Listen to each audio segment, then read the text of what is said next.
you're playing as Bayman, your strikes aren't going to be your primary source of damage. You're going to use them to set up for high counter grabs. For example, his 6 PP 2K doesn't do a lot of damage by itself, but after you do it 2 or 3 times, they're going to start catching on to it. After they get hit with the low kick 2 or 3 times, they're going to start low holding most of the time, like so. But that's okay, that's what you want. Rather than finish with the low kick, his low throw combination does a lot more damage than low kick ever would. In addition, you can switch out the low kick for just pressing kick by itself for an axe kick. Links right into the next snap. Another easy high counter setup is going to be his 6 PK guard break. Like so. I have Ein set to jab as a reaction, just to show you how this is going to work. The second the guard break happens, you're going to press 6-6 throw and high counter. However, the 6-6K is only going to work against people who don't have 9-frame jabs. So I'm going to show you how it's going to work out with someone like Christie.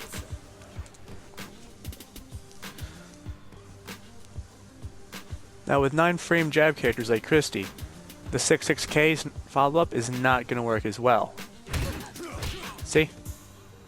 So what you want to do is just use his 6K. It's going to do a little less damage, but it's going to hit.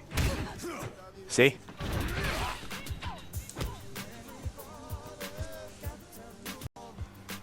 Another easy way to get big damage with Bayman is setting up for a high counter throw by making them do a critical hold. So rather than finish this string, you stop it short and wait for them to do the hold. And you got yourself a high counter right there. For that, I use this half circle forward throw because it does the most damage. But if you feel uncertain whether or not you can hit it, you can always just use his back throw. Does a little less damage, but it's more reliable. The one thing in Bayman's entire move list that gets me excited because I just love hitting it on people is the tank roll. You either press 8 or 2 PK, and then you press throw. Then down throw again to finish the hold. The thing I love about it is it technically hits high, but it goes under most highs to begin with. So hitting a high counter on it is very easy.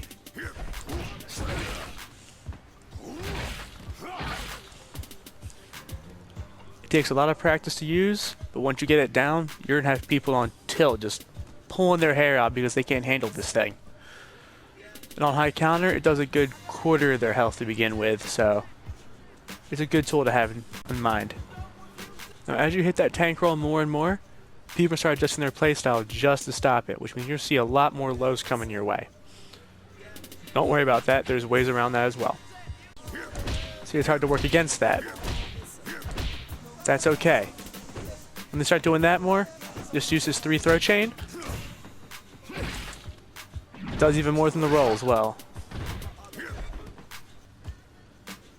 You're going to have a lot of damage come from those high counter grabs.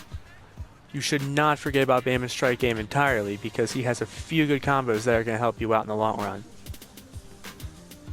For example, his 3 PP 6 KP links into a whole bunch of shit you can use.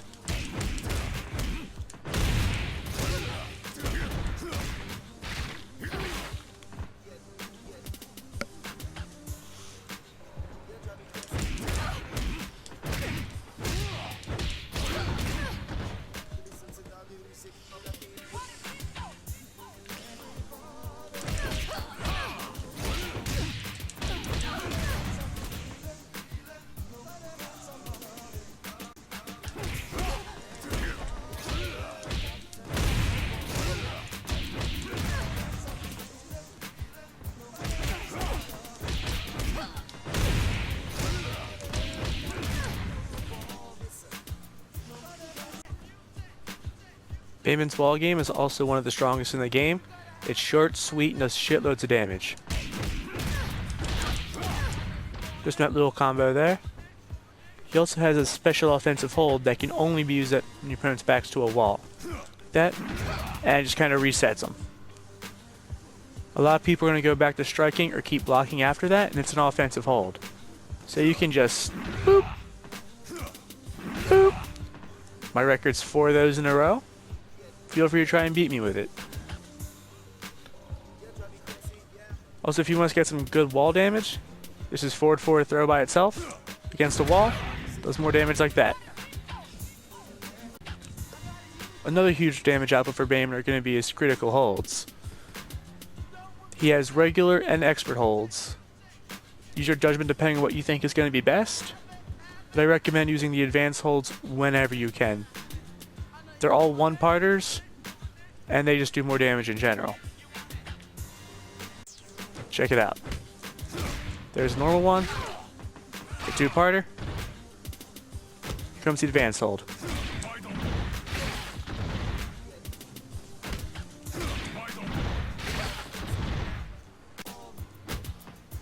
Not to mention they just look cooler.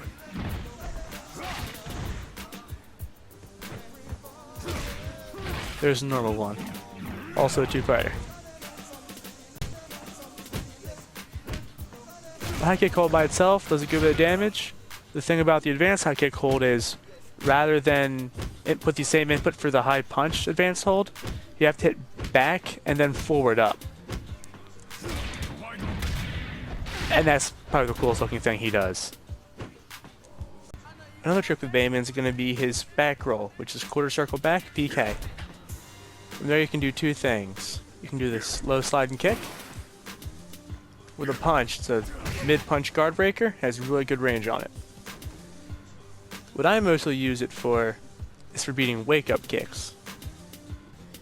Against an opponent that does a lot of wake-up kicks, the low slide and kicks can be the way to go to beat it. The back slide, that, and just kind of fuck them up from there. That's how you beat a wake-up kick. Or with just the advance hold. Your pick. And come to think of it, that should be about all I have to show you as far as Bayman is concerned. Oh wait, no. There is one more thing I want to show you guys. Check this shit out. Alright, now I'm sure you're wondering why we're at the beach all of a sudden. It's simple really. Bayman has a special offensive hold that can only be done in the water. When you're standing in water like so, his forward throw offensive hold changes and gets a lot more badass. Check this shit out. Doesn't do much more damage, it just happens to look really cool. Just listen to that shit. Yes, Bayman, I do like pain. Now that should be about all I got for Bayman for you today. That's going to conclude this edition of Scrubguides. I want you guys to go out, take him in arcade mode, take him into lobbies, learn as much as you can from him. A lot of people are scared of this guy, they're scared of the tank roll, they're scared of a lot of what he brings to the table.